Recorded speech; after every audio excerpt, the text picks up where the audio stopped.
chers étudiants, nous sommes là en tant qu'association des élèves et étudiants ressortissants du département de Saraya pour la journée d'intégration des nouveaux bacheliers de l'année 2023. Donc, chers nouveaux bacheliers, nous vous souhaitons la bienvenue au Temple du Savoir. Soyez les bienvenus.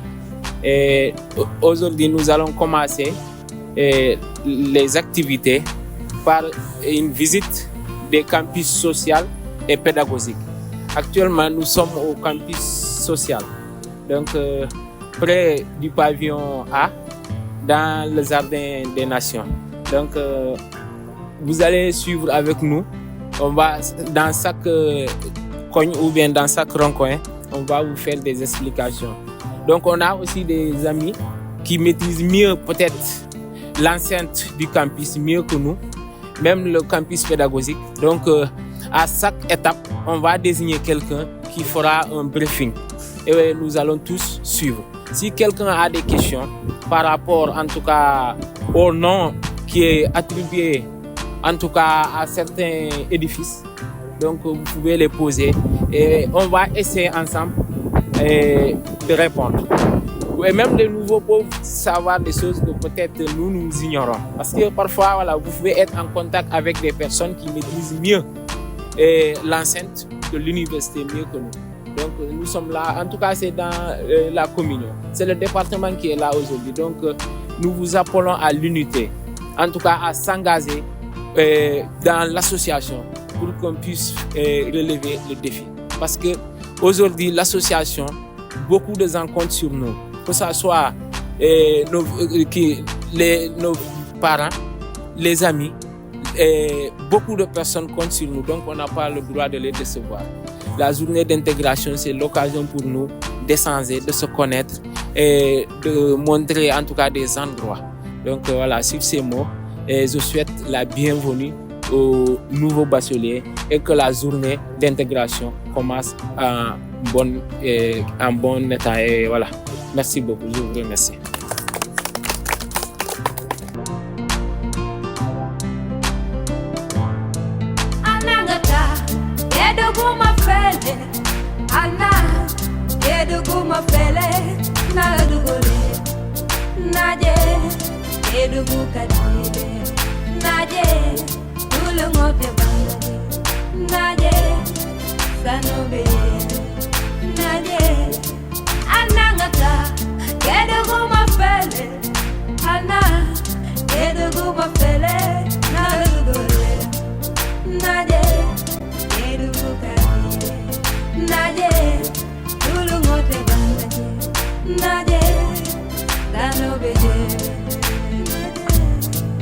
dama gëm man sama dëkk di giñ ni dama ko bëgg di ko xànjoo bañ a dégg gan gu fa ñëw daal di rek damay gëstu sama démb liñ ma wax ak li mu ëmb ndindi feloo di gox bu sedd kee dugg dëkk bu tedd jaxaba ba Madina Missirah ba Saraya dalo tooba san surtout dëgg-dëgg yéenay góor ku fa ñëw ñu fal la buur toppatoo la ba mu wóor booy dem ñu may la or yàlla bu mu fekk mbay ba ñor anangata Eduguma fele, ana Eduguma fele, na dugole, naje Edugu kadile, naje tulungote bangale, naje sanobe, naje anangata Eduguma fele, ana Eduguma fele, na dugole, naje Naje, tulungote bangaje, naje, danobeje. Balantiyek, basari, sosa yek mandika muri, bedik yek, mosti yi, gacha gala makirasi, sendami chobitim rew, ken musi ci ñew ba bew, fu ñu toll ñom ñi ngi fight, ngir Kédougou gëna hide, or ba ca sabadola, rap yi ci ñako la ko ba, xarañ gi ci nene fesha, sama gox na ko yàlla aar, su nawetee mu taw ba lër, amul jigéen, amul góor, dañuy jóg teel ci horreur, te amul nelaw yor yor. Anangata, Eduguma fele, ana Eduguma fele, na dugole, naje Kedugu kadide Naje Dulu ngote bangaje Naje Sanobe Naje Anangata Kedugu mafele Ana Kedugu mafele Nalugole Naje Kedugu kadide Naje Dulu ngote bangaje Naje Sanobe Merci à tous qui ont de près ou de loin contribué au développement de cette région. Kédougou, mon fief, cette ville aux niches d'or, je t'adore. Anangata, Kédougou ma fele, Anna, Kédougou ma fele, Naladugole, Nadje, Kédougou kadide, Nadje, tout le monde est bandé. Nadje, Sanobe, Nadje, Anangata, Kédougou m'appelle. Comme vous le voyez, nous sommes à la BU, comme il a cité, bibliothèque universitaire. C'est là où se trouvent presque tous les documents. Les mémoires sont gardées ici, les thèses sont là, et il y a des documents ici, très importants aussi. Maintenant, pour accéder à la BU, il y a une inscription chaque année. L'inscription, c'est à 1000 francs. Si vous venez ici, vous allez passer au niveau du service des relations extérieures. Si vous entrez au niveau du service des relations extérieures, vous allez vous inscrire. L'inscription, c'est à 1000 francs. Une fois inscrit, vous pouvez accéder à la BU. Vous pouvez aller consulter des documents, des livres. Vous pouvez même emprunter des livres pour un délai de 15 jours. Mais si vous empruntez des livres pour un délai de 15 jours, et par malheur, ça tombe à la fin de l'année universitaire, vous partez pour les vacances. Vous partez pour les vacances. Si vous revenez, faites tout pour venir rendre le livre. Au cas où, si vous ne rendez pas le livre, l'année prochaine, vous n'aurez pas accès à la BU 1. Vous n'aurez pas la possibilité de vous inscrire à l'université aussi. Parce que si vous le constatez, pour le nouveau, dans votre préinscription en ligne, il y a BU là-bas. On a fait ça automatiquement en vert. Ça veut dire que vous n'avez pas emprunté de livre à la BU. Mais pour les anciens, vous serez obligé de venir à la BU, prendre un quitus qui prouve que le gars n'a pas de document de l'université avec lui. Donc, au cas où, si tu as un document de l'université avec toi, tu n'auras pas la possibilité de t'inscrire pour suivre tes cours. Et tout le monde sait que si tu n'es pas inscrit, tu n'es plus étudiant. Maintenant, vous pouvez venir ici, au service des relations extérieures, vous inscrire. L'inscription, c'est à 1000 francs par année. Vous pouvez emprunter des documents.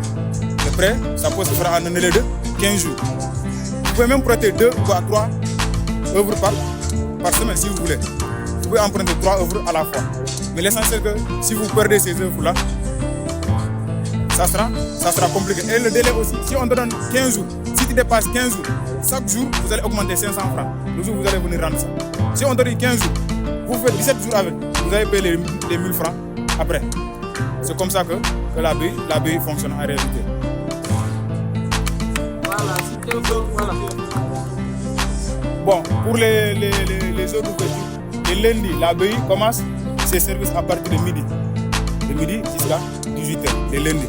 Maintenant, le mardi, du mardi au samedi, c'est de 8h30 à 18h. Les dimanches, la BU ne fonctionne pas. C'est comme ça les heures d'ouverture et autres. Mais vous avez la possibilité de prendre des livres. Anangata, Kédougou ma fele, Anna, Kédougou ma fele, Naladugole, Nadje, Kédougou kadide, Nadje, tout le monde est bandé, Nadje, Sanobe, Nadje, Anangata, Kédougou ma fele, Anna, Kédougou ma fele, Naladugole, Nadje, Kédougou kadide, Nadje, tout le monde est bandé, Nadje, Sanobe. Dama gëm man sama dëkk di giñ ni dama ko bëgg di ko xànj. Bon, nous sommes ici à la faculté des sciences économiques et de gestion, appelée FASEC. Cette faculté est composée de 2 amphis et 2 balcons, amphi A et amphi B. Et récemment, l'amphi A a été renommé par l'amphi Moustapha Kassé. Et l'amphi B est resté là. Et aussi, on a ici, vers les escaliers là, on monte vers là. Au premier étage et au deuxième étage, on a les salles de TD. Et vers là, on a l'administration ici. Et de l'autre côté, derrière là-bas, on a c'est là-bas qu'on fait les inscriptions pédagogiques. Et ici aussi on monte vers là aussi pour rejoindre les salles PD aussi. Ici c'est l'escalier qui mène vers les balcons des enfants. Chers nouveaux passionnés, aujourd'hui, je suis animé par un sentiment de joie, de bonheur. Car ce n'est pas tous les jours que nous avons cette chance de regrouper tous les bénéfices de la région de Kémy, et particulièrement de Saraya. Et vraiment, je suis très honoré en tant que président de l'association des élèves et étudiants sortissants du département de Saraya. Nous sommes là aujourd'hui dans le cadre d'une journée d'intégration des nouveaux bacheliers. Mais moi, je ne dirais pas journée d'intégration, je dirais un cadre d'essence entre les fils de la région du département. Donc, en tout cas, le sentiment est très très fort aujourd'hui.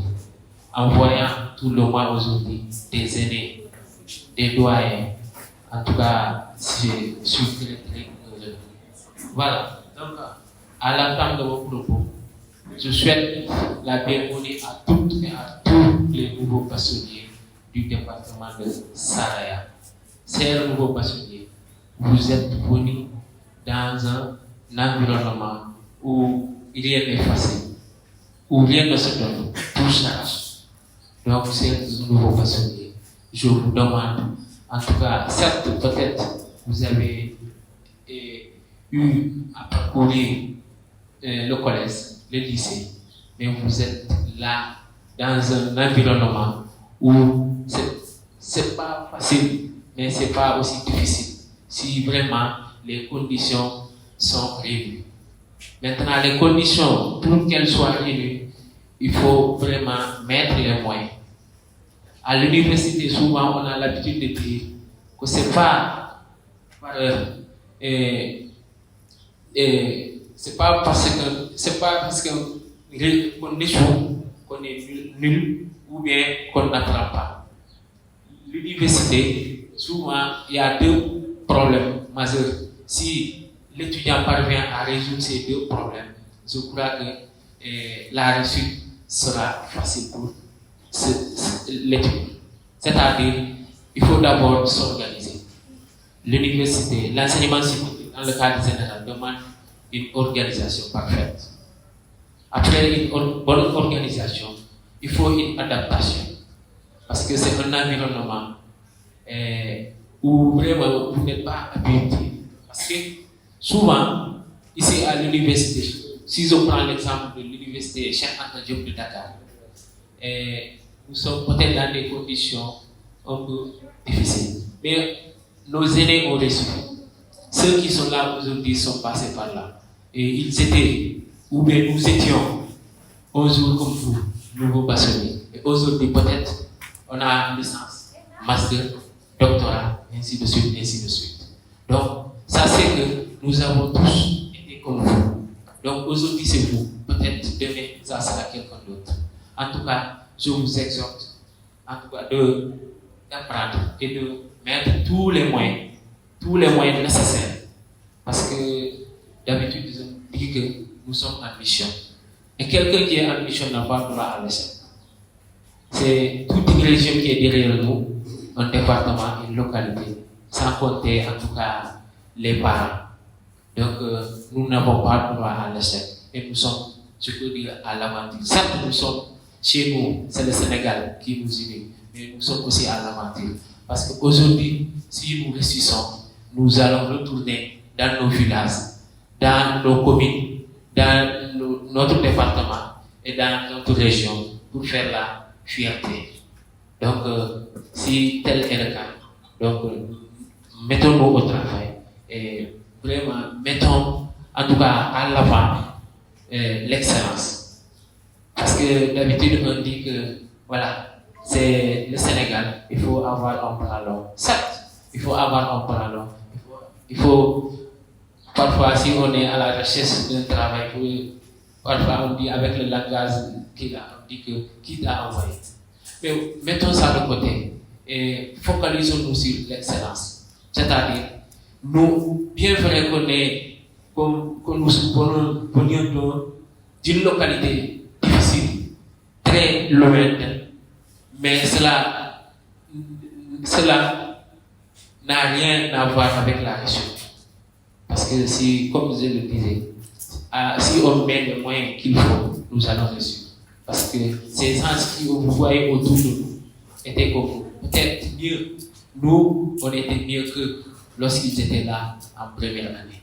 Donc, aujourd'hui, il n'y a pas d'excuse pour vraiment réussir. Donc, voilà, comme on est pris aussi par le temps, et voilà, il serait difficile en tout cas de monopoliser la parole. Et vous conviendrez avec moi, avec d'éminents intellectuels, c'est pas facile d'être le premier orateur. Mais en tout cas, je me suis efforcé à tenir la barre un peu haute. Et je sais que vous aurez l'occasion d'écouter des doyens, des grands, comme j'ai l'habitude de le dire, très pertinents. Il faut avoir le sens de l'écoute.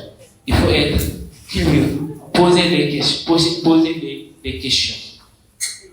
Fatigués, et je sais qu'ils auront la réponse nécessaire à vos questions. Donc, ici, comme je l'ai dit, c'est un cadre d'essence. Qui parle de cadre d'essence, c'est une interaction entre vous et les conférenciers. Donc, n'ayez pas peur, n'ayez pas de crainte. Ils sont là pour vous et je sais qu'ils vont lever le défi. Et voilà, donc il y a une partie que j'aimerais souligner. Si vous voyez la table, le choix des personnes n'est pas fortuit. Ces gens sont tous du département, de la région de Kédougou. Peut-être qu'on pouvait amener un conférencier bien costumé, voilà, avec des souliers cravates. Mais comme j'ai dit, cadre d'essence, ce dernier peut-être pour s'expliquer, on va dire, comme on a l'habitude de dire, en fait, il n'a pas fait tout ça. Mais ces gens que vous voyez, peut-être, s'il vous explique aujourd'hui leur parcours, si on a la chance de les écouter aujourd'hui, parce que lui, il vient de Bembou, l'autre vient de Badjoula, Grand Doyen, pareil. Donc, ces gens-là, on a presque la même vie que ces gens-là. Si aujourd'hui, on a la chance d'écouter ces gens-là, nous parler de leur parcours, nous saurons que vraiment, ils ont quitté loin. Ils ont quitté loin et il faut les féliciter vraiment. Donc, pour ne pas monopoliser la parole, je souhaite une excellente carrière professionnelle à tous les nouveaux bacheliers. Merci vraiment. Bonsoir, chers nouveaux bacheliers et bachelières. À l'entame de mon propos, je commencerai par vous dire que le président de l'ARS est désolé de ne pas être là par des raisons personnelles qui ne lui ont pas permis aujourd'hui d'être là. Et c'est la raison pour laquelle il m'a commissionné, moi, Idrissa Camara, le président de la commission pédagogique de l'ARS, l'association des élèves étudiants de Saint-Développement. C'est un grand plaisir aujourd'hui pour moi d'être là parmi vous, d'échanger, de faire connaissance qui nous unit, en tout cas tous les ressortissants de la région de Kédougou. Je m'en vais ensuite féliciter tous les nouveaux bacheliers qui ont franchi cette étape de baccalauréat et qui viennent aujourd'hui ici à Dakar pour poursuivre leurs études supérieures dans cette temple du savoir et dans les différentes autres universités qui composent le Sénégal. Vraiment, je vous souhaite la bienvenue et bon sens pour les années, bien pour les études supérieures. Merci beaucoup. Alors bonsoir, bonsoir tout le monde. Bonsoir monsieur Dembo Cicero. Bonsoir monsieur Papispa. Bonsoir monsieur Danfara. Et bonsoir chers amis et chers étudiants. C'est un immense plaisir d'être choisi, de prendre la parole au nom des étudiants de l'université Cheikh Anta Diop ou bien des différentes universités d'intégration des nouveaux bacheliers de l'ARS.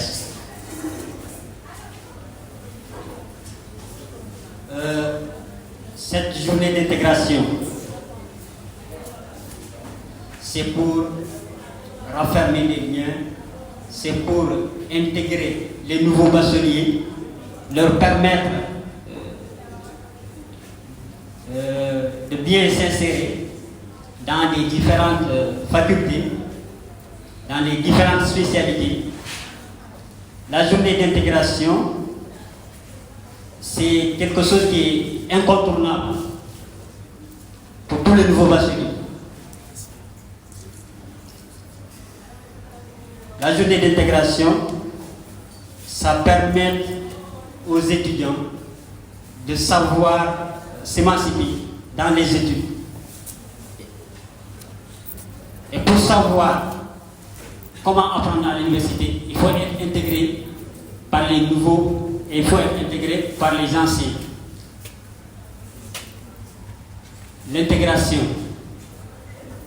au niveau des différentes facultés, l'intégration même dans le campus social, puisque si vous n'êtes pas intégré, vous ne saurez pas comment faire les choses. Beaucoup de gens minimisent l'intégration, mais l'intégration c'est fondamental. Si on ne vous apprend pas comment on fait les études supérieures à l'université, vous ne pouvez pas le faire. Vous pouvez rester là, aller à la fac, nuit et jour, apprendre de 8h à 18h, rester là-bas à 23h, ou vos rangs vont vous dire, nous sommes fatigués, vous allez continuer à apprendre. Vous allez vous dire, et pourtant on apprend. Nuit et jour, on est là-bas jusqu'à 10h, 22h. Vous allez cartoucher, c'est parce que vous n'avez pas la bonne méthode, vous n'avez pas été intégré. Donc, moi je suis fier d'être devant vous en tant que doyen, exprimer 2 ou 3 mots à l'endroit des nouveaux bacheliers pour leur intégration. Merci beaucoup. Merci à l'assistance. Bonsoir, chers étudiants. Bonsoir, cher président de l'ARK et son équipe, de l'ARS et de son équipe. Bonsoir, chers conférenciers. Je remercie mon jeune frère qui vient de faire une brève présentation de ma modeste personne. Je me nomme Dembo Sissoko, je suis un instituteur. Et qui dit instituteur parle en français courant d'enseignant. Et comme on le dit très souvent, pour être un bon enseignant, il faut être à la quête perpétuelle pour savoir. Donc, je m'en vais très rapidement intervenir sur une question qui me tenait à cœur en tant qu'aîné, en tant que fils du département, en tant que fils de la région. Une telle occasion ne peut pas nous être donnée sans pour autant en profiter pour avoir à échanger avec vous sur ces questions-là. La question sur laquelle je voudrais intervenir, c'est la question de l'implication citoyenne des jeunes. J'insiste beaucoup sur la citoyenneté parce que le mot est en vogue ces temps-ci. La plupart d'entre vous, étudiants, vous aspirez à avoir le maximum de diplômes académiques, vous aspirez à avoir une très belle insertion professionnelle. Ne pensez pas que votre réussite dépend forcément de ces diplômes académiques que vous allez décrocher ici, bien qu'ils soient importants. Ne pensez pas qu'une bonne insertion ferait de vous un homme bien respecté et respectable. Ce qui ferait de vous des hommes et des femmes respectés et respectables par la société, c'est votre implication dans les problèmes de société. C'est votre implication auprès de votre communauté. Moi qui vous parle, j'ai quitté la zone depuis 2007. J'y vais très rarement et pourtant, la plupart d'entre vous entendre parler de moi comme si je vis parmi vous, c'est parce que j'ai compris que ma situation géographique ne peut en rien me bloquer par rapport aux initiatives que j'ai pour ce beau département. Alors, je rappellerai à tout un chacun d'entre vous, si besoin en est, puisque les problèmes actuels auxquels le département et la région font face, personne n'a plus besoin qu'on le rappelle ce à quoi nous sommes confrontés. Nous sommes confrontés à des problèmes existentiels. Ces problèmes existentiels se résument, je peux le résumer en 3 points. Le premier point, c'est la question environnementale, qui pour moi est une question fondamentale. Vous êtes sans savoir de la situation qui prévaut actuellement au Falémé. Le Falémé qui est un affluent. Je n'ai pas besoin de faire un cours de géographie par rapport à ça, vous savez bien c'est quoi la Falémé. La situation écologique désastreuse dans laquelle se trouve ce fleuve nous interpelle tous. La disparition de la Falémé entraînerait derrière des conséquences désastreuses, si rien n'est fait. Et qui, mieux que vous, les fils et filles du département qui sont instruits, qui sont bien conscients des réalités actuelles, qui mieux que vous peut aujourd'hui se lever et battre le macadam pour montrer à la face de l'opinion locale, à la face de l'opinion nationale comme internationale, que le département de Saraya souffre. Personne n'a besoin aujourd'hui de vous impliquer. Nous avons, nous tous, une chose que nous avons en nous qui nous interpelle à chaque fois. À chaque fois que nous posons un acte, on n'a pas besoin qu'on nous dise que vous avez bien agi ou mal agi. Nous avons notre conscience qui nous juge. Comme on le dit très souvent, le premier juge de l'homme, c'est sa conscience. Donc, que vous soyez là aujourd'hui comme moi, dans mon confort, pensant que j'ai pu décrocher un boulot, j'ai fondé une famille, je m'en sors bien, et puis c'est fini de mon département. Mon confort, pour moi, ne dépend pas de ces choses que je suis en train d'accumuler par la volonté de Dieu. Mon confort, je l'aurai quand ce à quoi j'aspire, que j'arrive à partager ces mêmes conditions avec le département. Chers jeunes, agissons pour le bien du département. On n'a qu'à taire si, bien évidemment, il y a des oppositions entre nous. On n'a qu'à taire nos querelles, nos appartenances entre guillemets politiques et autres, sociales et autres, n'ont que très peu d'importance face aux défis auxquels le département est opposé. Agissons ensemble. Vous avez l'occasion, vous avez une opportunité en or de quitter aujourd'hui votre zone de confort, de venir dans une zone que vous ne connaissez pas avant. Vous vous frottez à la dure réalité de la vie, à la dure réalité de l'exil.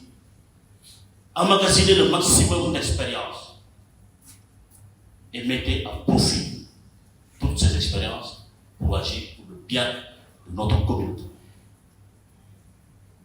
Je demande à tout un chacun parmi vous,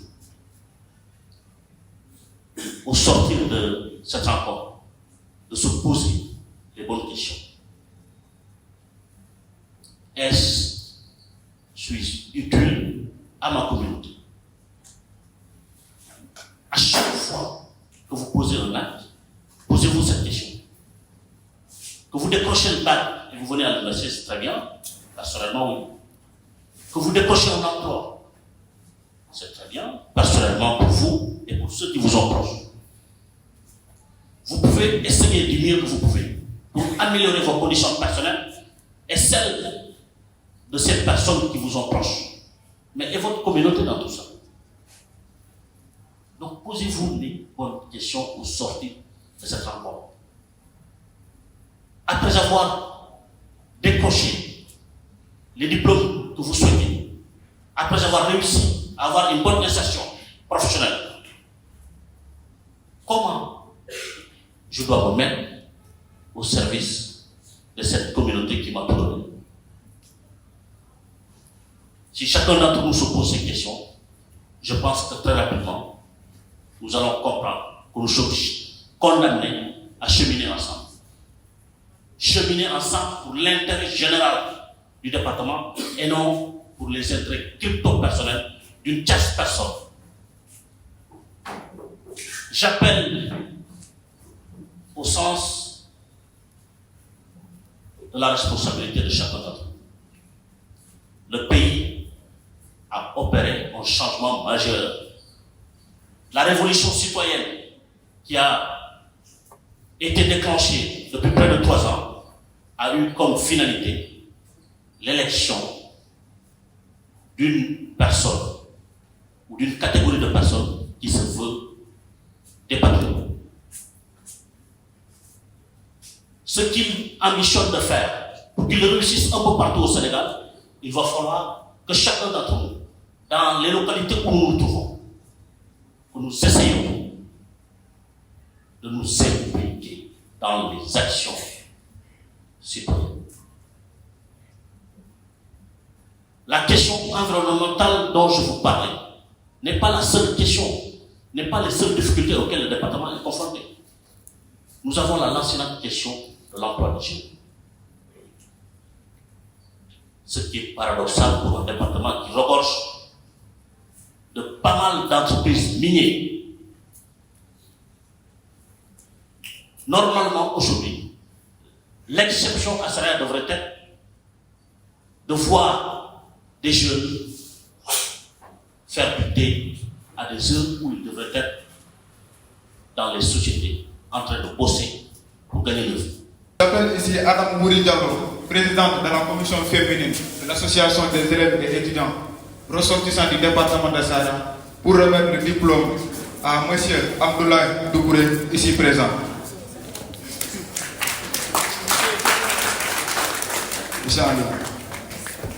Nous allons passer à M. Idrissa Sissoko, ici présent. J'appelle Madi Bambo Danfara pour remettre le diplôme de Idrissa Sissoko. Maintenant, place à M. Madi Danfara. J'appelle M. Tibi Samoura, président de l'association des élèves et étudiants ressortissants de Sahara, pour remettre le diplôme de M. Madi Danfara.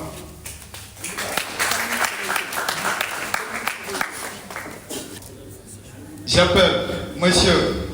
Boubacar Ba pour remettre le diplôme de reconnaissance de M. Salomon Danfara.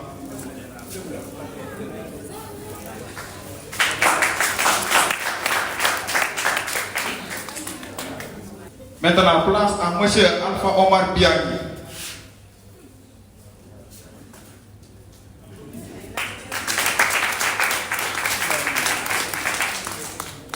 J'appelle Ibrahima Doucouré pour remettre le diplôme de reconnaissance de M. Alpha Omar Biagui.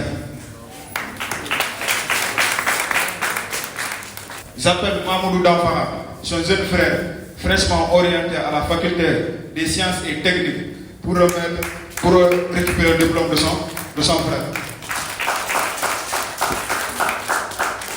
Et j'appelle mon frère, mon ami d'enfance, quelqu'un qui m'a toujours soutenu, malgré tout, Monsieur Mamadou Boy Keita, qui est actuellement en formation au centre de formation de Rufisque comme enseignant, option arabe.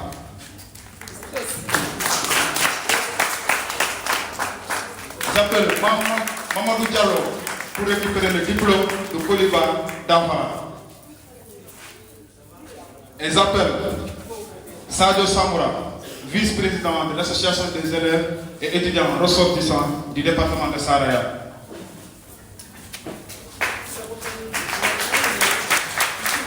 Bonsoir, chers frères et sœurs.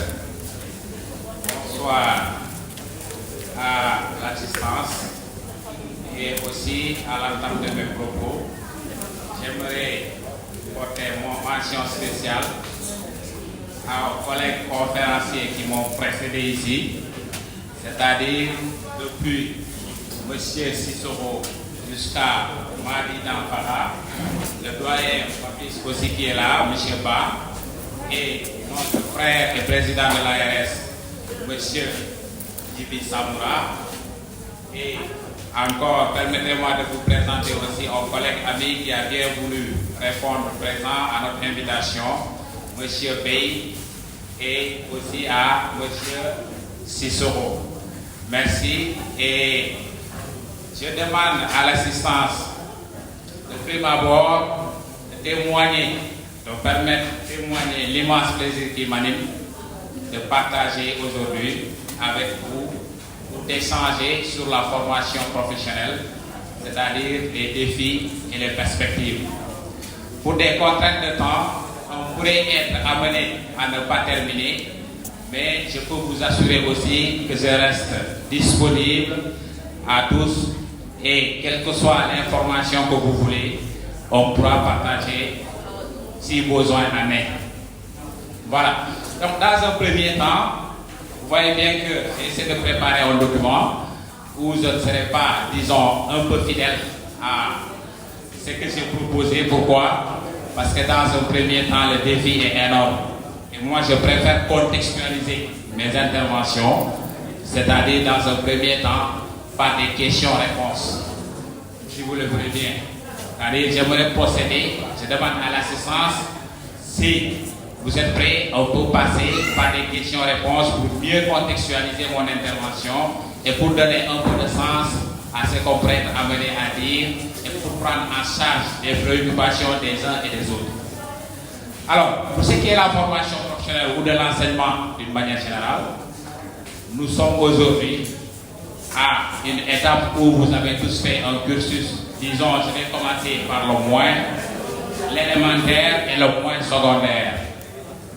Et nous voyez-vous que nous sommes à la fin du cycle secondaire sanctionné par un diplôme de bac, qui souvent peut prendre 14 ans d'études. 14 ans d'études. Je parle de l'éducation d'une manière générale, de la formation d'une manière générale. Alors, après ces 14 ans d'études, 14 années d'études, vous est consacré aux études, quelle que soit la discipline que vous avez étudiée. Ma question, ma préoccupation aujourd'hui, pour mieux contextualiser notre thème, est qu'est-ce que vous savez faire? C'est ma première question. Qu'est-ce que vous savez faire? S'il y a bien certains qui veulent intervenir, qu'ils soient en formation professionnelle ou dans l'enseignement général aujourd'hui, je voudrais contextualiser et la réponse exactement à ces questions, je dis bien la réponse à ces questions sera les défis de la formation professionnelle. C'est pourquoi je demande aujourd'hui, après 14 ans d'études, qu'est-ce que vous savez faire? Parce que je n'ai pas demandé qu'est-ce que vous savez, mais j'ai demandé qu'est-ce que vous savez faire. Est-ce qu'il y a bien quelqu'un qui pourrait me répondre par rapport à cette question? Oui? Rien. Vous n'avez dit rien faire. C'est bien, oui? Oui? Ah oui? Oui? Ah, ça c'est bien. Vous êtes déjà professionnel. Dans quel domaine? Excellent. Monsieur B est un spécialiste en logistique. Donc vous voyez qu'il y aura un champ d'interaction entre vous. Il y a déjà un lien qui se crée. Donc voilà. Pour dire que la formation professionnelle aujourd'hui, les défis par rapport au nouveau bachelier que vous êtes, dans un premier temps, moi je dirais quelles sont les opportunités de formation professionnelle qui s'offrent à vous aujourd'hui. Après le bac, est-ce que vous voulez continuer les études universitaires? Sinon, qu'est-ce que vous voulez devenir? Quel métier voudrez-vous exercer dans le futur? Est-ce que c'est un métier où l'orientation, votre orientation à l'université prend en charge? Sinon, qu'est-ce que vous faites à l'université? Il faut se poser ces questions. Je veux faire ça. Je veux devenir ça, un professionnel dans tel domaine. Mais on m'a orienté dans tel domaine. Soit vous continuez, soit vous arrêtez et vous allez vous former dans ce domaine-là. Est-ce que vous avez maintenant assez d'informations pour aller vous former dans ce domaine précis? Donc moi, mon intervention sera un peu axée sur ça. C'est pourquoi je veux qu'il y ait des échanges, qu'on interchange entre nous pour pouvoir prendre en charge ces questions-là. Parce que la formation professionnelle aujourd'hui, il y a ce qu'on appelle les défis majeurs sont là. Je vais un peu parler des défis, introduire un peu les défis, et vous verrez la pertinence à ce niveau. Mais par rapport aux réformes entreprises dans la formation professionnelle, le temps ne me permettrait pas de terminer. Mais par rapport aux contextualisations de mon intervention, on pourrait en parler à chaque étape s'il est nécessaire. Donc, dans un deuxième temps, je vais essayer de faire un peu un rappel sur les réformes, non plutôt les défis. Moi, j'en ai relevé 4 défis au total sur la formation professionnelle. 4 défis au total. Dans un premier temps, c'est l'accès à la formation professionnelle. C'est pas souvent après le bac. C'est pas souvent après le bac qu'on peut accéder à une formation professionnelle pour être qualifié à exercer tel ou tel métier. Il y a des formations professionnelles bien avant le bac. Assalamu alaikum wa rahmatullahi ta'ala wa barakatuh. Mesdames, Messieurs, les représentants de l'amicale et Mesdames, Messieurs, ici présents au niveau du présidium, permettez-moi de chambouler un tout petit peu l'ordre hiérarchique qu'on a l'habitude de respecter. Je commence d'abord par saluer les nouveaux bacheliers, puisque c'est eux qui sont à l'honneur, avant de saluer les autres. Donc, chers jeunes frères et sœurs, nouveaux bacheliers et nouvelles bachelières, je tiens d'abord à vous saluer et vous féliciter pour la réussite que vous venez d'enregistrer dans votre parcours scolaire. Vous venez de décrocher votre baccalauréat et, comme on dit, c'est un sésame souvent difficile à décrocher. Et vous l'avez décroché dans différentes séries. Et aujourd'hui, vos aînés sont là pour vous souhaiter la bienvenue dans un autre monde de quête de savoir. Donc, ces efforts-là fournis pendant des années méritent des félicitations avant autre chose. Donc, soyez-en félicités et bonne chance pour le reste. Je tiens aussi à saluer nos doyens ici présents, même si je ne les connais pas. Mais voir le décor de l'environnement et écouter les speeches qui se sont succédés depuis le début en dit beaucoup déjà. Parce que quand on suit déjà la façon dont notre président a ouvert les discussions, mais aussi la manière dont notre maître de cérémonie a coordonné les prises de parole et synthétisé les passages, je pense que cela montre que vous êtes en tout cas une région, un département, des communes, bien des départements qui vraiment donnent beaucoup d'importance à la quête du savoir.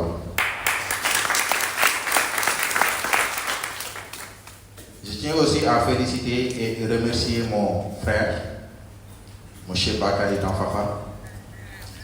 On ne s'est pas connu très longtemps, c'est juste il y a 3 mois. On était arrivé, je pense, c'était notre dernier entretien, je pense. Oui, à Richard Toll. C'était une série d'entretiens pour le recrutement. On était à notre dernier entretien. Après, on a pris le repas ensemble et on est rentré ensemble sur la table. On a longuement discuté sur la route. Et arrivé pour prendre service aussi, le 1er mars passé, on a aménagé ensemble. Et je tiens à vous le dire ici, puisque lui ne peut pas le dire. Je pense que votre ami là, je pense que c'est Joko, oui, on a parlé. Il faut être un digne fils de son terroir. Lui, il est digne fils de votre terroir. Il porte votre flambeau et le porte dignement, là où nous sommes. Aussi bien, il le porte dignement, aussi bien dans notre vie sociale que dans notre vie professionnelle. Donc je tenais d'abord à ouvrir avec ces propos et vous remercier de m'avoir accueilli aussi chaleureusement parmi vous. J'en viens maintenant à cet exercice difficile auquel mon ami et frère, M. Danfara, m'appelle, c'est d'improviser. Parce que je n'étais pas venu pour prendre la parole. Je venais juste pour accompagner mon ami et recevoir de ses connaissances. Parce que c'est un doyen dans le milieu de l'enseignement. Oui. Et aussi rencontrer de jeunes frères, de jeunes sœurs sénégalais qui viennent de décrocher le baccalauréat, mais aussi rencontrer des doyens qui ont plus d'expérience pour en tirer profit. Et malheureusement, pour moi, il me met dans cet exercice d'improvisation. Mais puisqu'on parle de formation professionnelle et professionnalisante, et globalement d'enseignement supérieur, j'essaierai tout simplement de commencer par ceux qui sont à l'honneur, les nouveaux bacheliers. Vous venez de décrocher un diplôme qu'on appelle le bac, qui représente la conclusion réussie d'un enseignement général secondaire quand on est au Sénégal et ouvre la porte à d'autres types d'enseignement qu'on appelle enseignement supérieur. C'est pourquoi je vous ai dit félicitations pour ce que vous venez de conclure, mais aussi des encouragements à votre endroit seraient aussi des bienvenus. L'un des grands artisans aussi du développement local, l'homme qu'on ne présente plus, vraiment qui est en train d'inaugurer aussi l'ère de ce qu'on appelle le système de lance d'alerte. Je veux parler de M. Sissoko, un fils vraiment digne du terroir et qui a toujours fait ce que j'ai aimé. Vraiment, il mérite beaucoup d'applaudissements. C'est quelqu'un aussi qui a une grande culture générale. Il est très à l'aise par rapport au sujet qu'il affronte. Il a la chance aussi de rencontrer beaucoup de personnes. C'est ça son point fort. À chaque fois qu'il va en intellectuel, on fiche la région de pour le fréquenter. S'il a aujourd'hui une large expérience, ça ne me surprend pas. Il a même fréquenté le Martin Soro. Il sait parler à n'importe quelle personne. Je crois que c'est une chance aussi de l'avoir pour le département. Monsieur aussi, Madi Dampa, le grand juriste aussi, qui est aussi une chance pour le département, et qui est maître aussi en collectivité territoriale. Je crois que c'est une chance qu'il faut exploiter. Bon, les autres aussi, M. Doucouré, en formation au niveau de FASTEF aussi, je ne vais pas oublier aussi le professeur aussi Idrissa Sissoko, qui est de l'autre côté, et qui mérite beaucoup d'applaudissements. M. Biali et tant d'autres, j'allais citer beaucoup de personnes ressources. Le système LMD, c'est déjà connu. Donc, cette fois-ci, je vais aller au niveau de la pratique, c'est beaucoup plus important.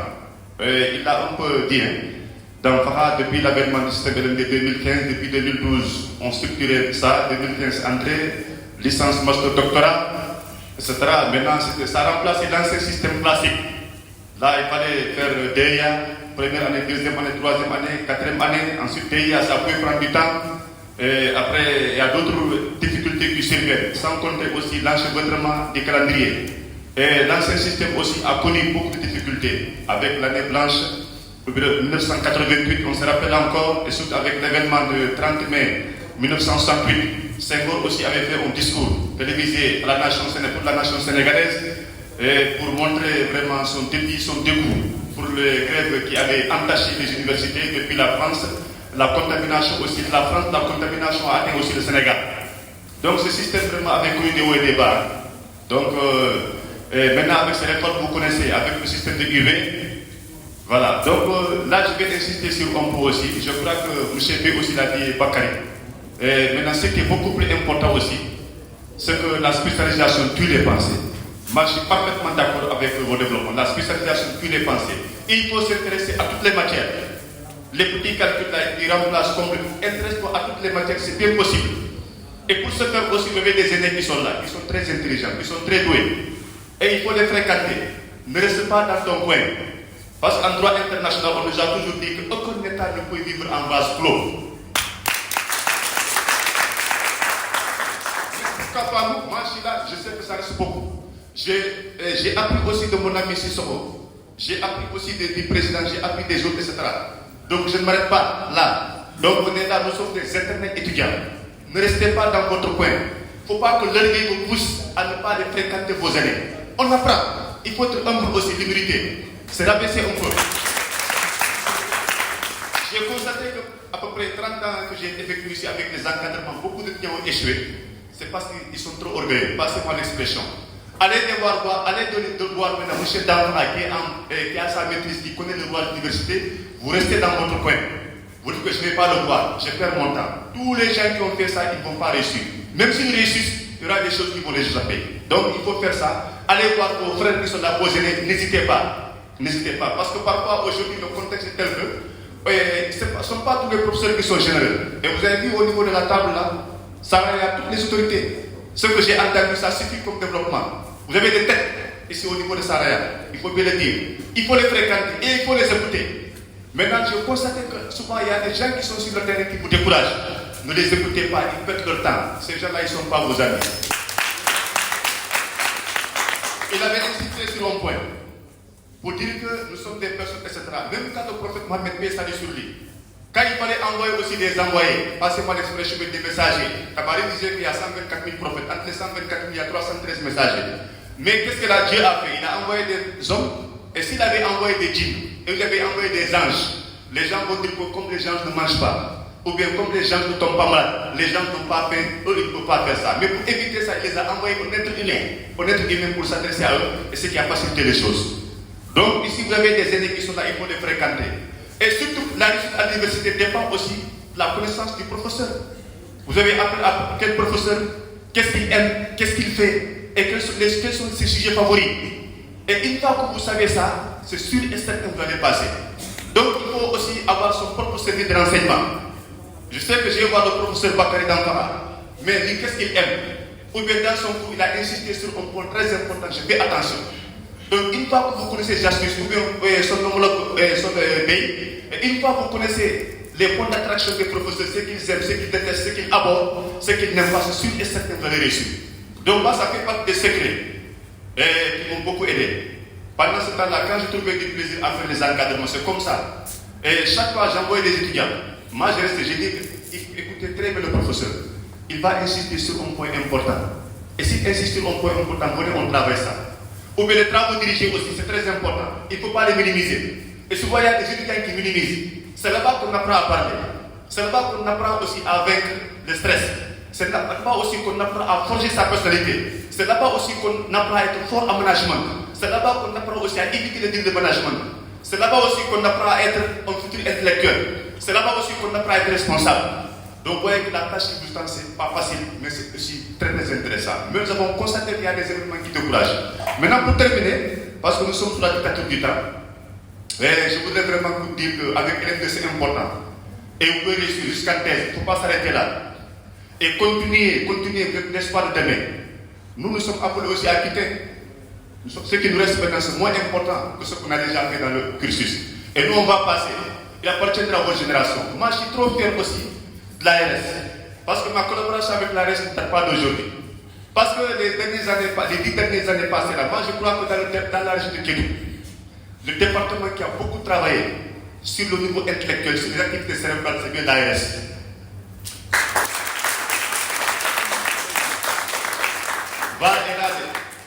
je ne dis pas par sa opportunité ou bien par divulgation principielle. Mais VAR est là, j'ai constaté. Et souvent, on m'appelle ici pour aller faire des conférences. Jusqu'au niveau de la pandémie.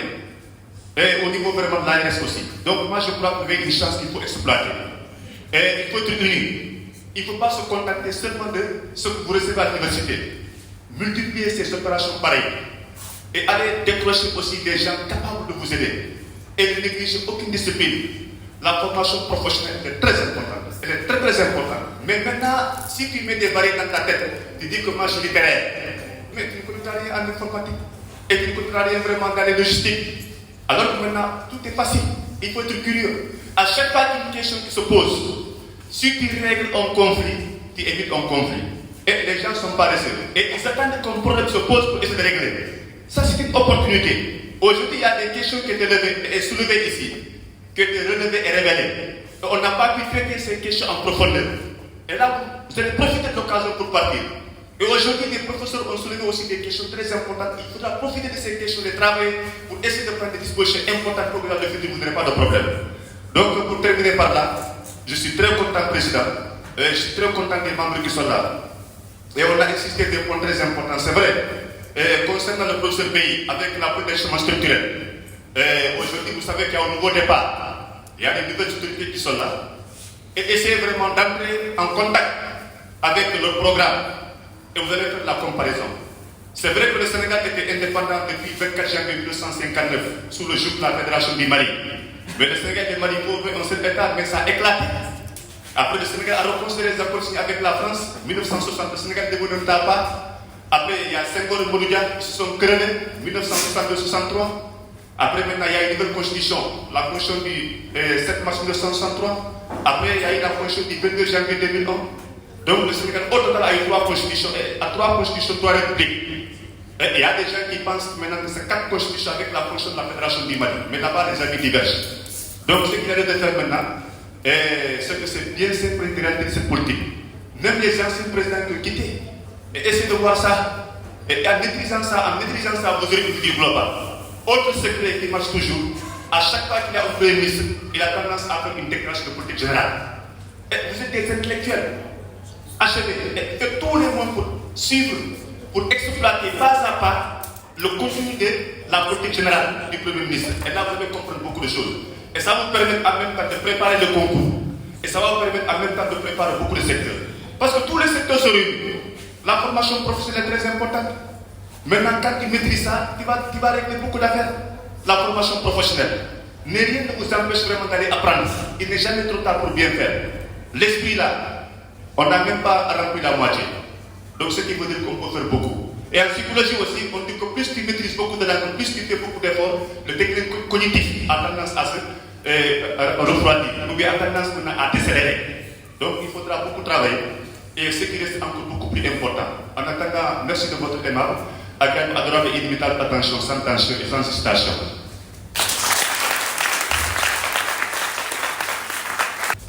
Bonsoir, chers camarades. Bonsoir les anciens qui sont là. Bon, je m'exprime très mal. Soi-disant, je suis un ancien étudiant, mais je n'ai pas duré à l'université. Peut-être c'est mon promo à l'université. Pour dire comme que les anciens, ce qu'ils ont dit, moi, dès mon bac, j'avais 2 possibilités, j'avais 2 choix. Parce que depuis que j'étais à Saraya, bon, j'avais dit que moi, j'avais aimé l'armée. En vrai, j'avais aimé l'armée. J'étais bien en maths. Il enseigne quelque chose. Parce que depuis le terminal, on me disait professeur de maths. Donc, après le bac, je crois qu'il va m'orienter en MP. Physique, chimie, peut-être mathématiques, mais on ne m'a pas orienté là-bas, on m'a orienté en droit. J'ai dit non, je refuse catégoriquement. Donc j'avais 2 choix, peut-être être professeur de maths ou bien porter la tenue. Directement, j'ai choisi, j'ai fait qu'un an à l'université, j'ai choisi la tenue. Je suis parti à Bango et je suis revenu. Voilà. Machallah, je suis gendarme actuellement. Mais ce que je constate ici, dans le département de Saraya, quand je vois les jeunes qui sont là, mon cœur bat, je suis très fier de vous. Mais ce qui me manque, je pense à demain. Je pense très bien à lui. Quand je vois les étudiants présents, auparavant les étudiants qui sont là, ces anciens, quand ils se retrouvent au village, ils ont un comportement, machallah, Voilà un exemple, ce comportement. Quand il vient, il dit ah, étudiant Nathalie Massara, comment ça tenue, ils portent des verres, des tenues très correctes. Mais c'est différent de ces nouveaux étudiants. Quand ils partent à Sarah, ils ont des rastas, peut-être ils ont des verres, ils ont des casquettes, ils ont des soucis. Malmonnaie, c'est quoi bon.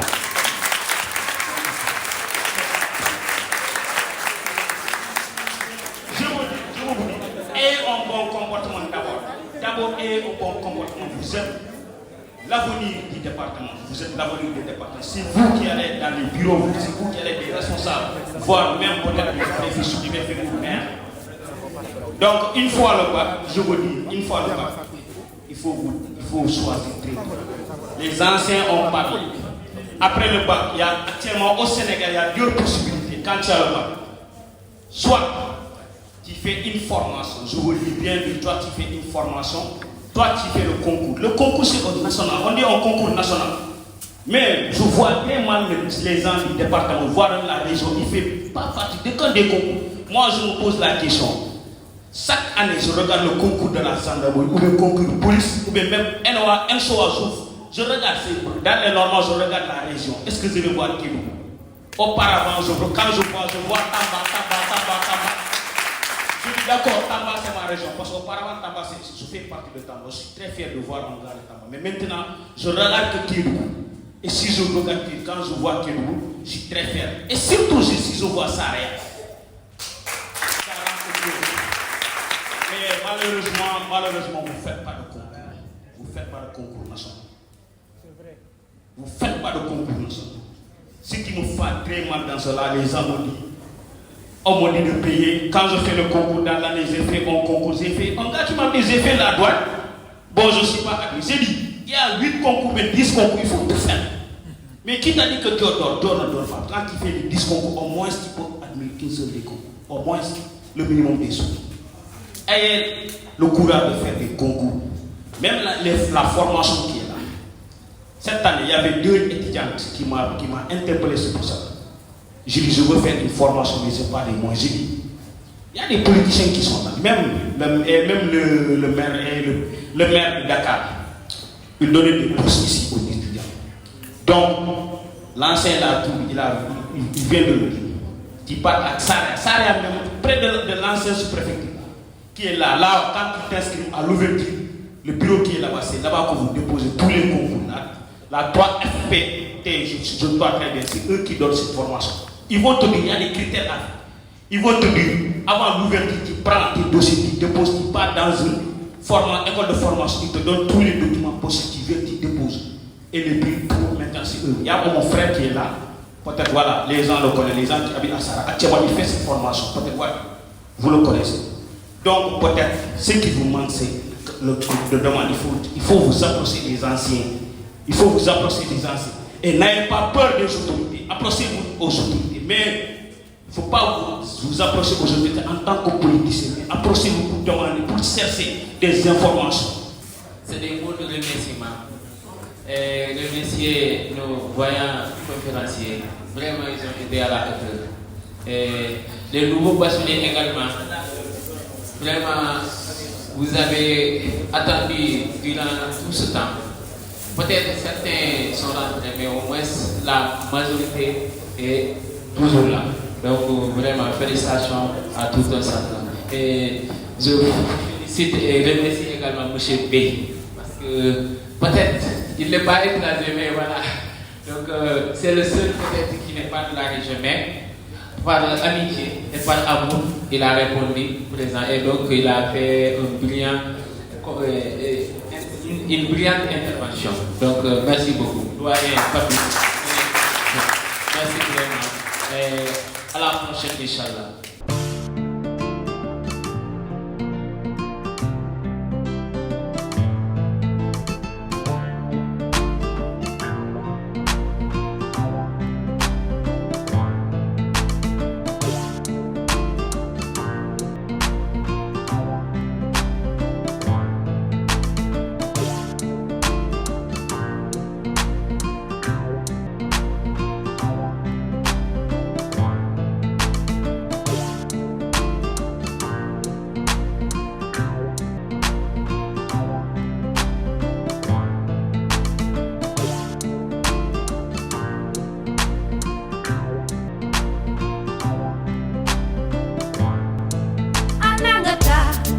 Keduguma fele, ana.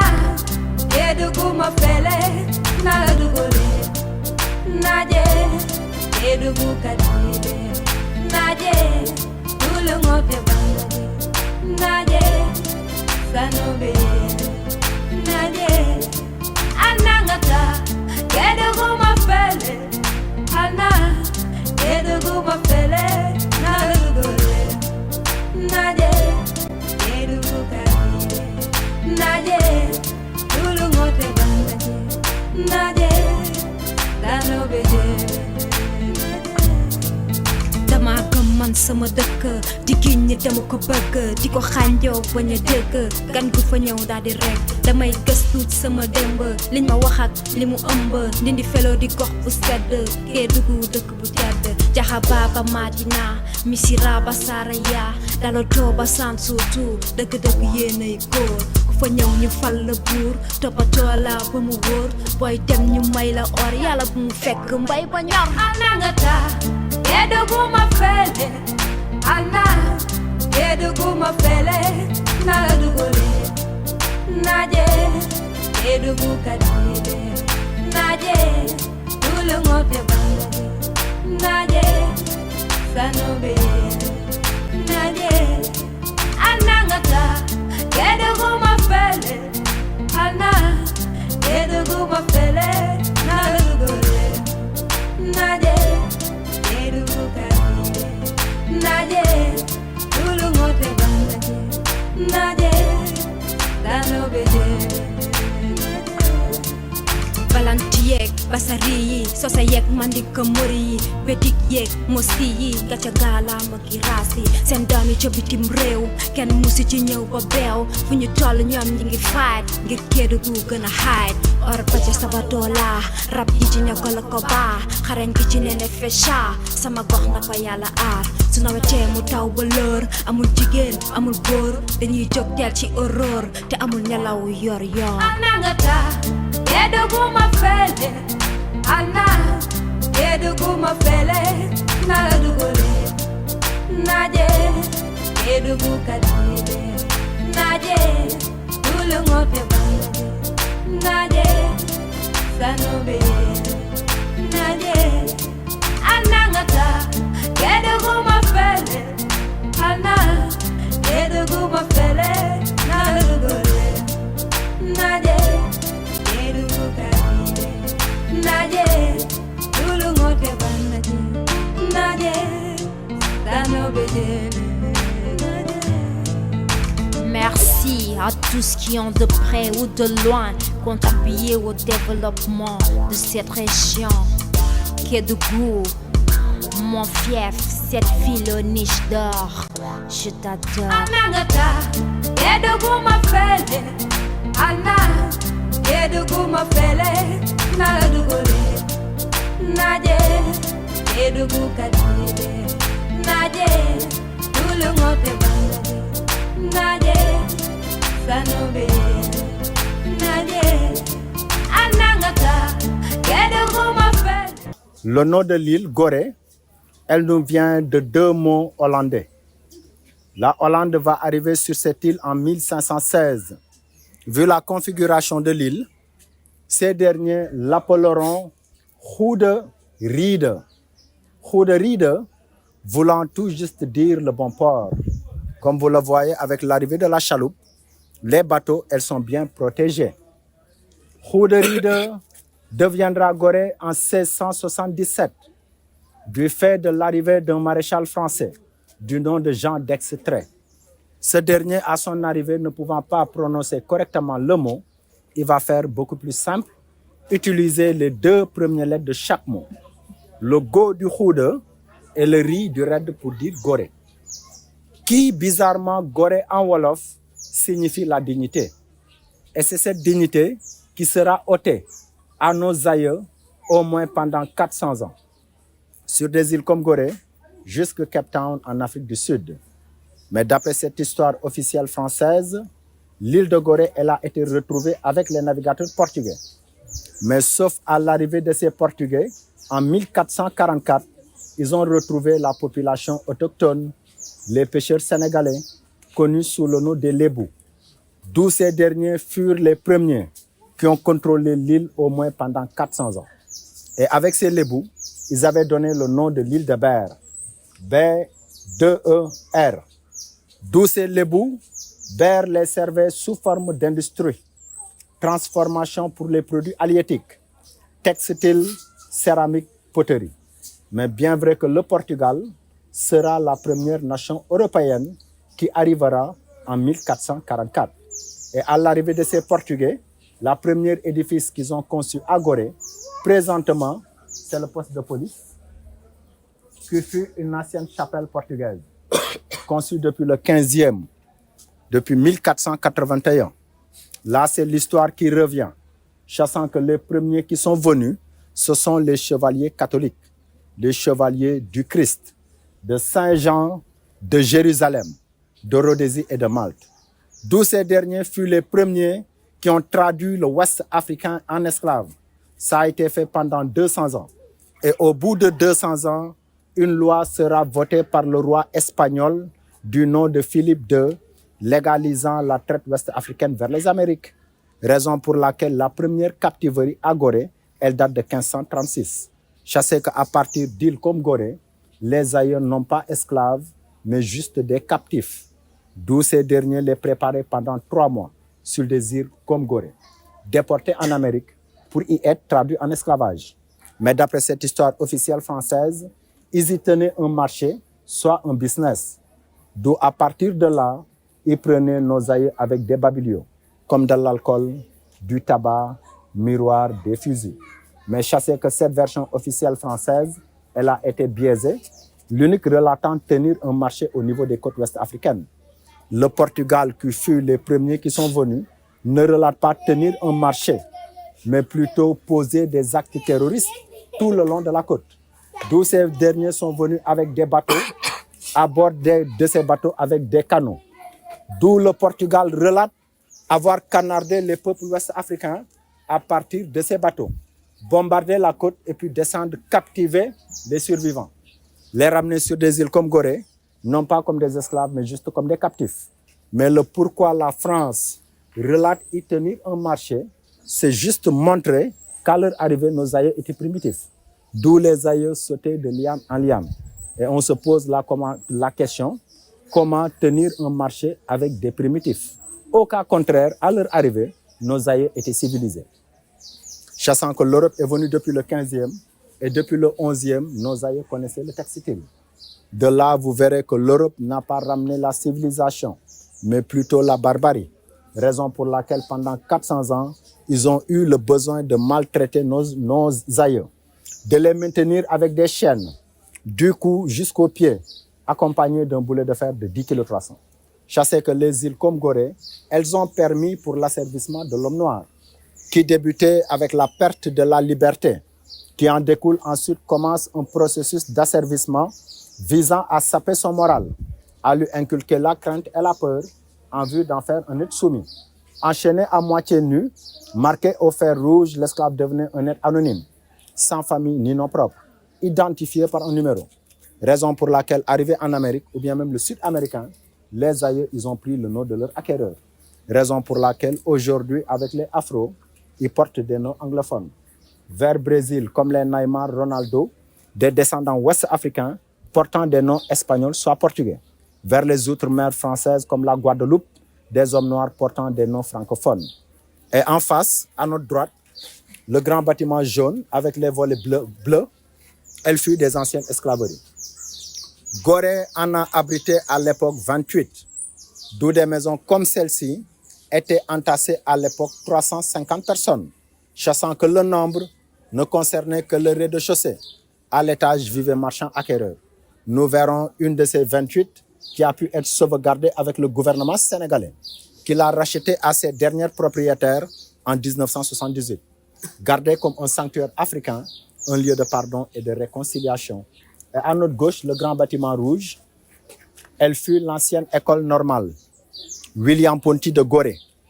De 1913 jusqu'à 1937, a été formés les premiers cadres noirs à l'époque de l'Afrique occidentale française. Quand ils y sortaient, Ils étaient appelés des pontants. Mais à la place du O, si on le remplace avec un A, ça nous donnera des pantans. Parmi ceux-ci, les chefs d'État et de gouvernement, comme les feux Félix Houphouët-Boigny de la Côte d'Ivoire, Modibo Keïta du Mali, Hubert Manga du Bénin, Amani Diori, Niger, Sylvanus Olympio, Togo, Mamadou Dia Lamine Gueye, qui fut le premier président de l'Assemblée nationale. L'école a été transférée à Sébikotane depuis 1937. 1937, c'est la date exacte que le dernier gouverneur a quitté Gorée pour rejoindre Saint-Louis du Sénégal.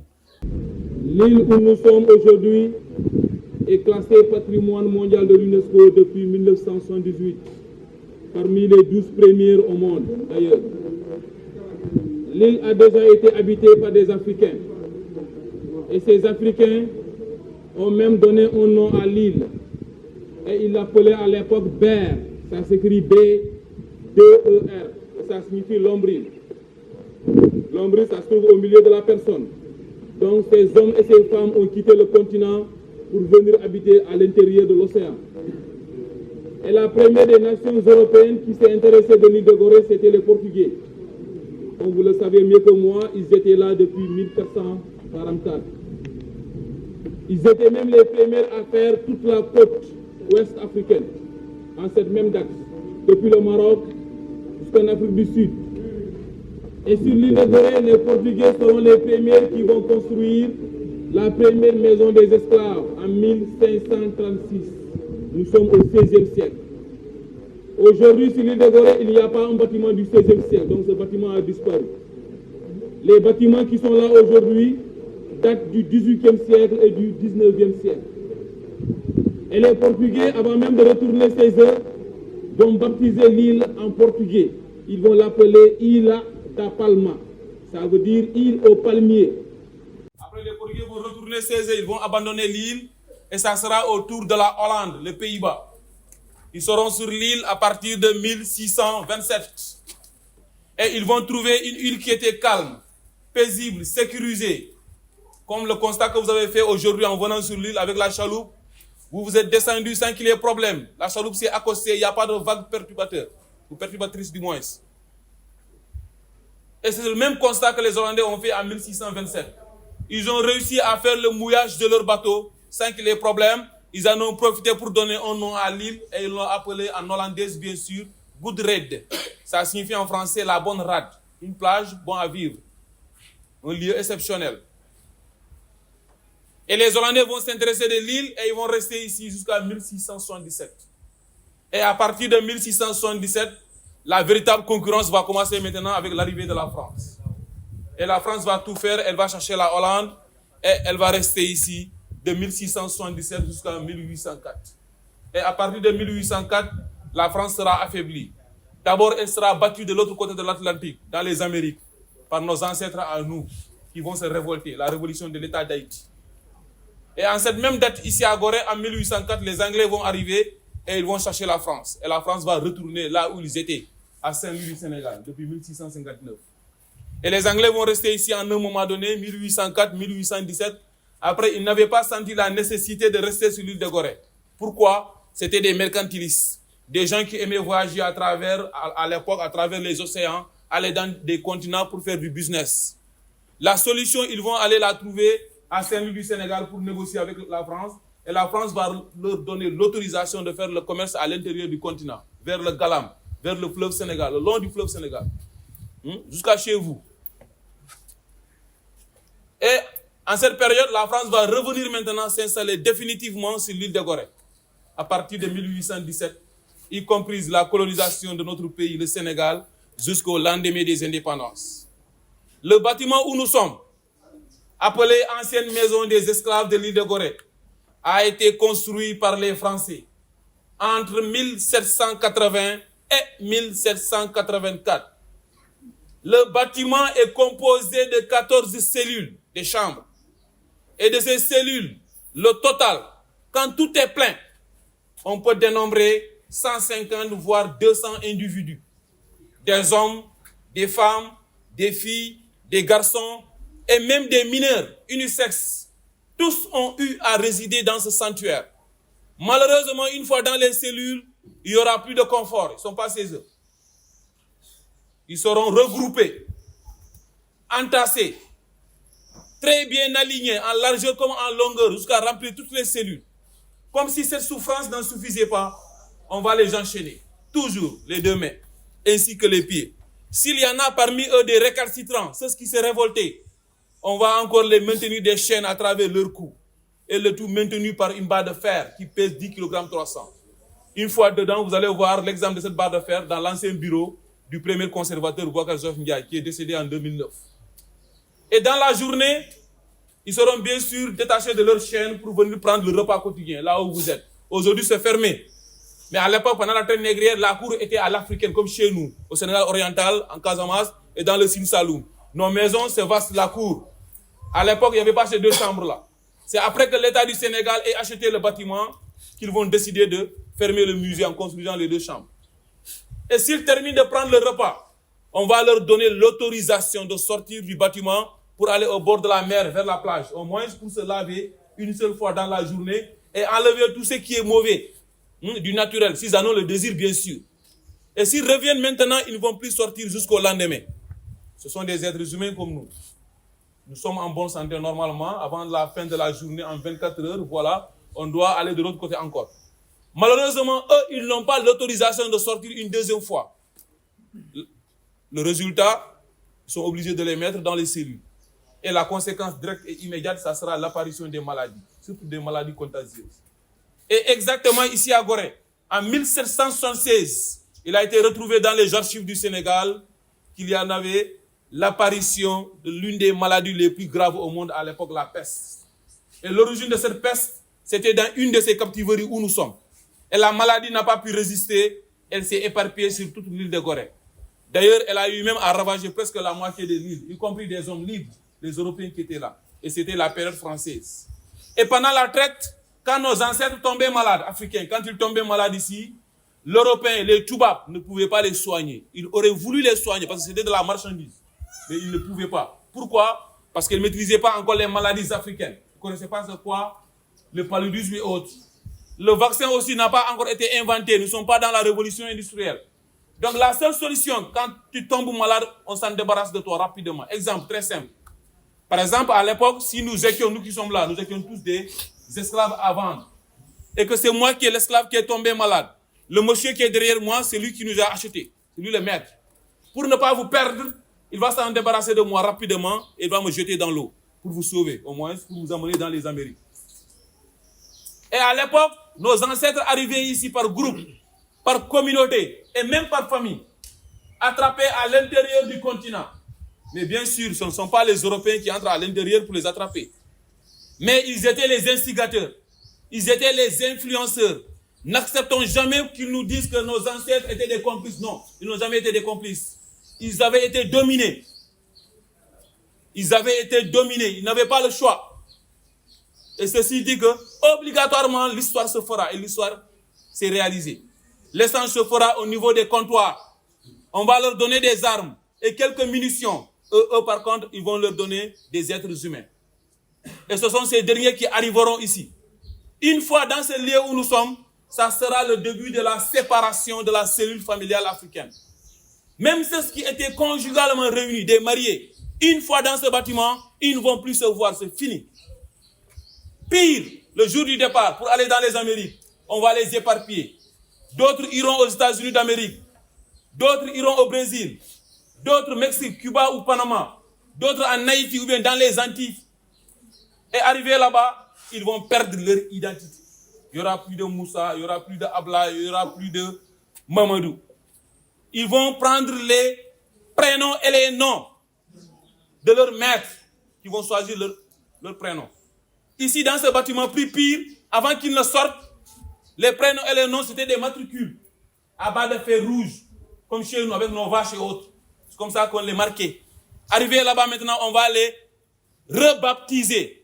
On va leur donner de nouveaux prénoms et de noms. Et ils seront les premiers véritables agriculteurs des plantations de canne à sucre, de café, de cacao, et même l'exploitation des mines aussi dures qui a existé chez vous. Les mines qu'on extrait là traditionnellement, Ce travail aussi dur, ce sont nos ancêtres qui le faisaient dans les Amériques. On ne peut pas imaginer le nombre de dégâts qui a existé à l'époque de l'autre partie des Amériques. Donc c'était nos ancêtres à nous qui étaient utilisés pour développer les Amériques.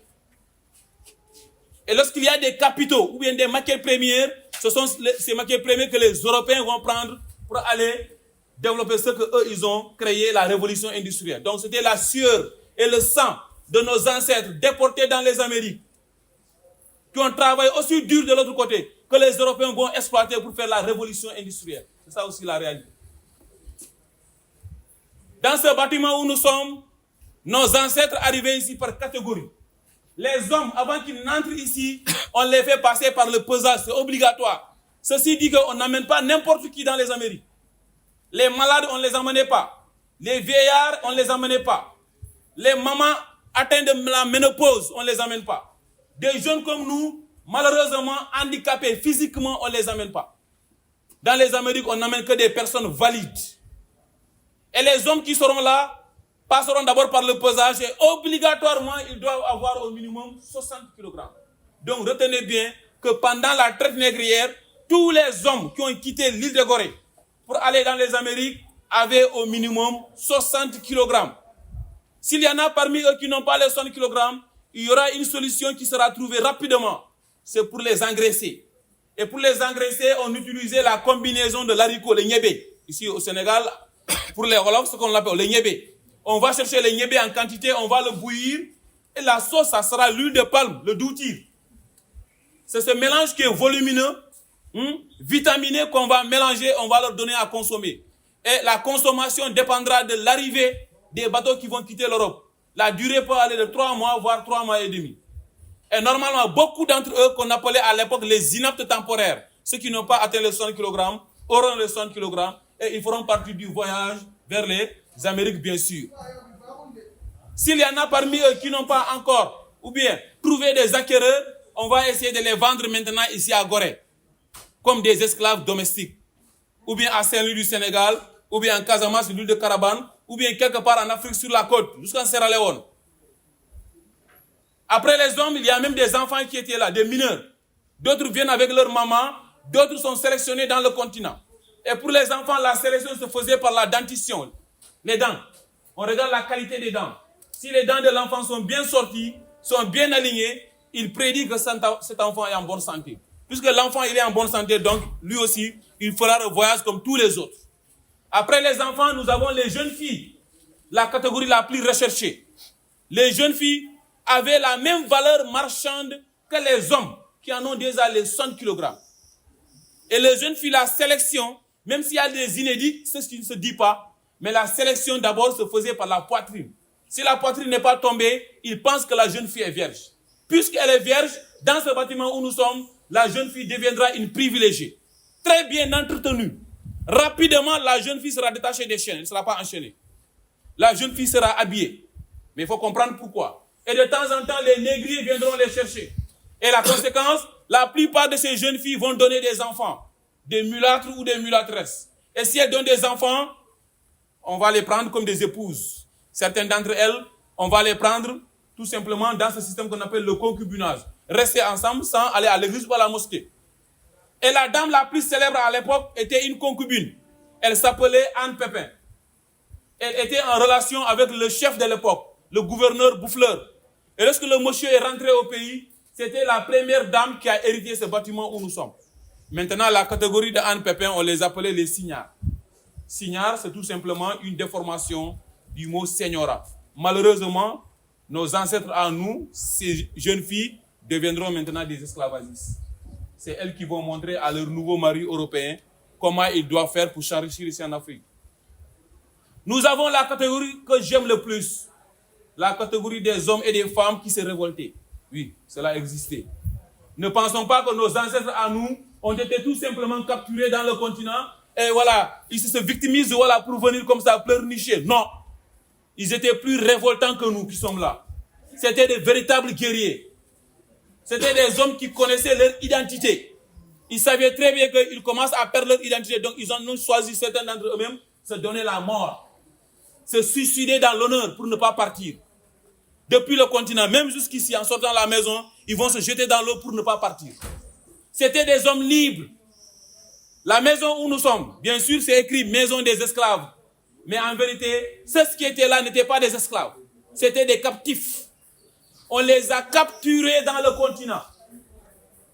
Et ce sont ces captifs, ces hommes libres qui seront là, qui vont se manifester, qui vont se révolter. Maintenant, pour les punir, on va les insérer dans des petites cellules, comme les deux qui sont là. Là où je suis et l'autre cellule. La différence, la première en a 2 petites fenêtres. Il y a des petites portes de l'autre côté, madame ou mademoiselle. De l'autre côté, il y a des petites portes. Dedans, nous qui sommes là, personne ne peut entrer dedans pour se mettre debout. Même pour se courber, ça sera un problème. C'est dedans qu'on engouffait nos ancêtres en nous, comme des animaux. Après, on ferme la porte. Et on ne saura pas le nombre de souffrances que ces derniers vont endurer dedans. Ces 2 petites fenêtres ont été ouvertes en 1848. 1848, c'est la date de l'abolition de l'esclavage en France et dans les colonies françaises. Mais attention, malgré l'abolition de l'esclavage en Sénégambie, la traite négrière s'est poursuivie clandestinement et elle s'est arrêtée exactement ou définitivement en 1904. Nous sommes au XXe siècle. C'est en 1904 que la traite négrière s'est arrêtée définitivement en Sénégambie.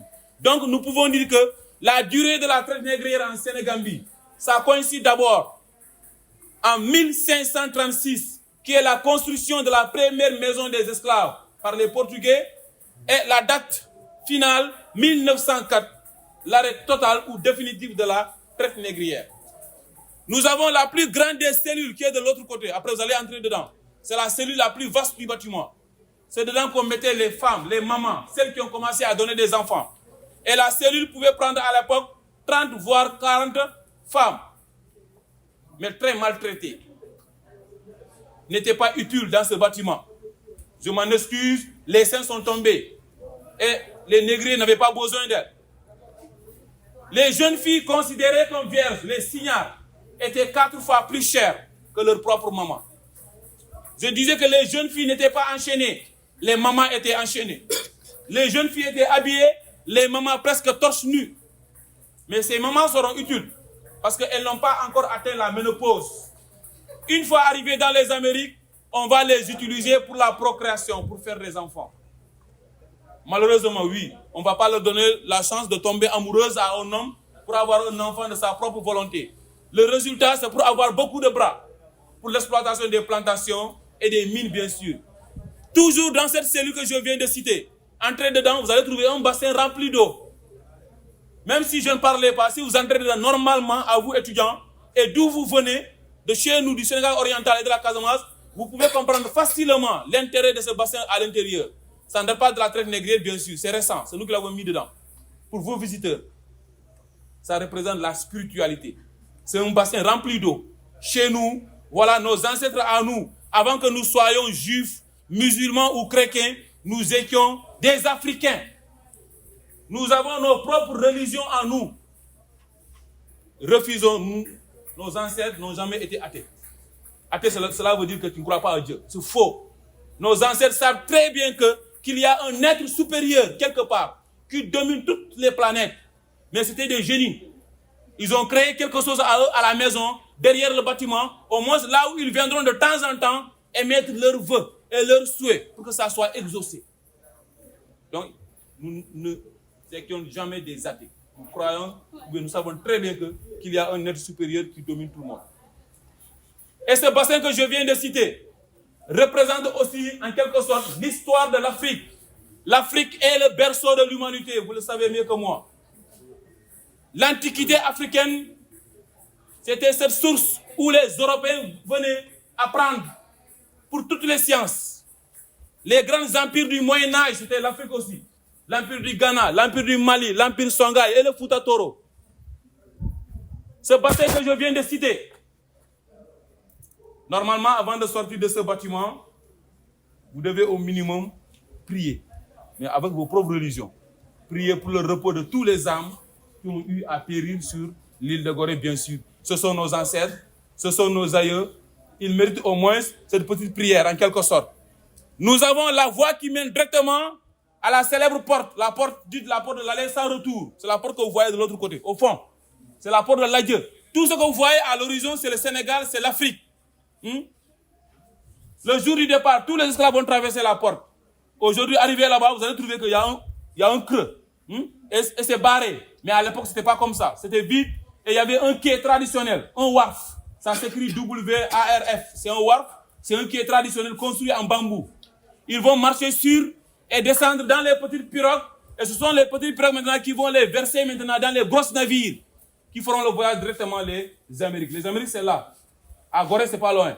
À l'époque, le voyage entre l'île de Gorée, où nous sommes aujourd'hui, et les Amériques ne dépassait pas un mois. Malgré l'inexistence de la machine, ça ne dépassait pas un mois. Cela signifie tout simplement que l'île de Gorée est la partie de l'Afrique la plus proche des côtes antillaises et du Brésil. L'île de Gorée était aussi la partie la plus sécurisée, stratégiquement parlant. D'ailleurs, c'est la raison pour laquelle tous ces pays que je viens de citer à l'amont se sont concurrencés pour l'occupation de l'île de Gorée, bien sûr. Chers élèves ou chers étudiants, je m'en excuse. Chers étudiants, enfin, ce bâtiment où nous sommes a été racheté par l'État du Sénégal, par le biais de son premier président, Léopold Sédar Senghor. Léopold, c'était un homme de culture, c'était un universaliste, un homme qui aimait beaucoup le métissage. C'est lui qui avait eu à l'époque cette belle initiative, cette belle idée d'acheter au moins ce bâtiment pour le maintenir comme symbole de la déportation des Noirs. Et le rêve de Léopold s'est réalisé. Imaginons c'est qui son rêve. Ça s'est réalisé. C'est vous. C'est vous, c'est moi, c'est tout le monde. Tous ceux qui viennent ici chaque jour pour apprendre l'histoire de la traite négrière et de l'esclavage, c'est le résultat de ce rêve de Léopold Sédar Senghor. C'est ce qu'il voulait. Il voulait que ce lieu soit un lieu de rencontre, un lieu de pardon et un lieu de réconciliation. Mais surtout pour vous les apprenants, ce lieu doit être un lieu de motivation. Ce lieu doit vous booster.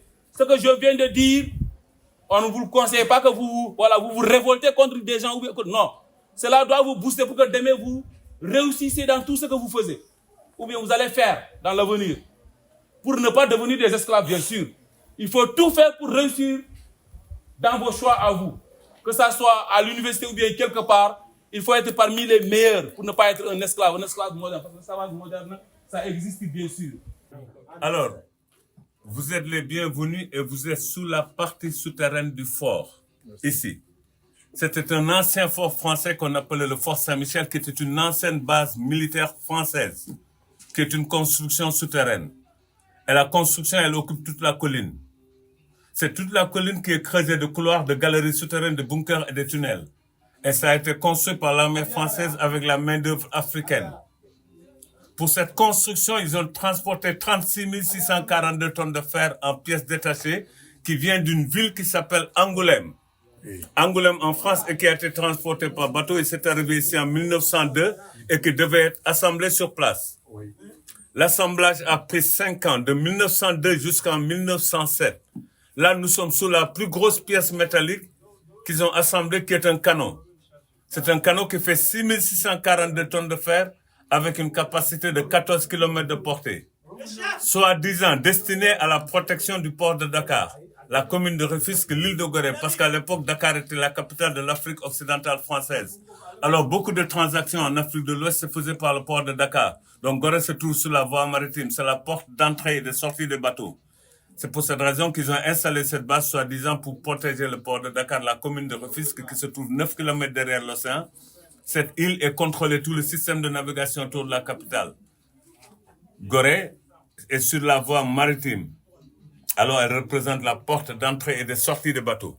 C'est une position stratégique pour une armée d'avoir le contrôle sur toute la côte ici. Et dissuader d'autres nations de ne pas envahir la capitale et cette île. Alors, sous le canon, on a 3 chambres qu'ils ont creusées. C'est des chambres militaires qui sont des bunkers. Elles font 15 mètres de long sur 3 mètres. Où étaient logés 15 militaires par chambre. Donc, ils étaient là pour l'entretien et la maintenance du canon. Ils graissaient le canot et le tenaient souvent en rotation pour éviter que la brise marine et le sel aient un impact sur la rotation. Cette boîte centrale qui est au-dessus de ma tête ici était un ascenseur manuel. Un ascenseur manuel qui servait à faire monter les munitions, les obus de balles. Pour charger le canot, les balles étaient rangées dans ce casier qu'on voit ici de droite à gauche. C'est des obus de 90 cm de long en longueur. Il voulait vider le continent africain de sa population pour explorer le continent. C'était ça l'objectif. C'était pas un objectif commercial. C'était d'essayer de vider le continent de sa population. Ils ont ciblé la jeunesse. La jeunesse représente un avenir pour une société.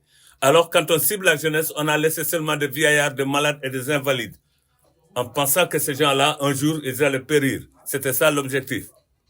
Mais Dieu a intervenu. C'est comme ça. 92% de la population africaine, elle n'est pas éduquée. On voit les répercussions. Les 10%, soi-disant, qui devaient être éduqués, ont été formatés pour représenter des idéologies occidentales ici et les implémenter ici en Afrique.